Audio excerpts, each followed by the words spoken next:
Akşamlar cim, koçalar bomboş. Senin gizin hali yüreğimde yoş. Kettin sekin, bir ağız sözsüz.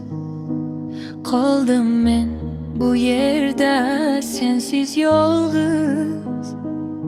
Her bir kadam seni eslatadi.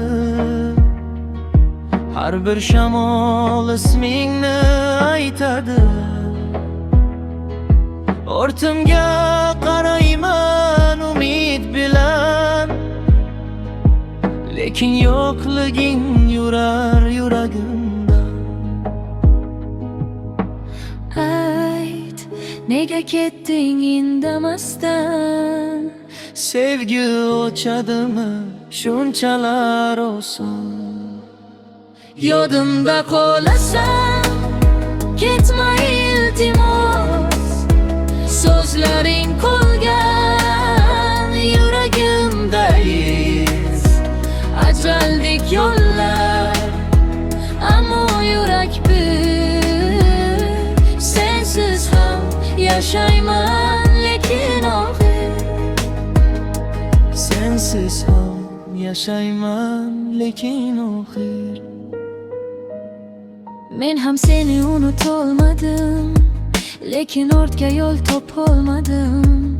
Oramizda sukut devori, sevgi yutqazdi yana bu bor. Seni ko'rmaslik oson emas, har tunimda sen bor xolos. Yuragimda jim savollar, javobsiz qolgan hislar. Balki biz kechikdik sevgiga, balki vaqt yetmagan bizlarga. Yodimda qolasan, ketma iltimos. So'zlaring qolgan yuragimda iz. Ajaldek yo'llar, ammo yurak bir. Sensiz ham yashayman, lekin oxir.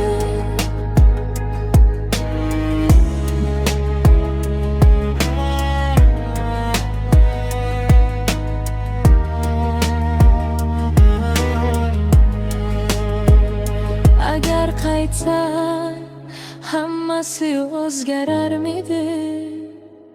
Yoki biz yana jim qolarmidik?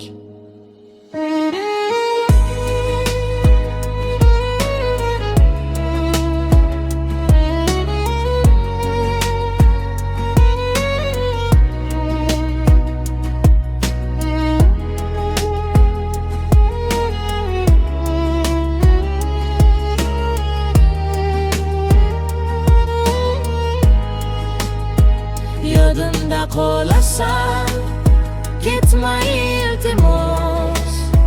So'zlaring qolgan yuragimda iz. Ajraldik yo'llar, ammo yurak bir. Sensiz ham yashayman, lekin oxir. Sensiz ham yashayman, lekin oxir. Lekin oxir, lekin oxir.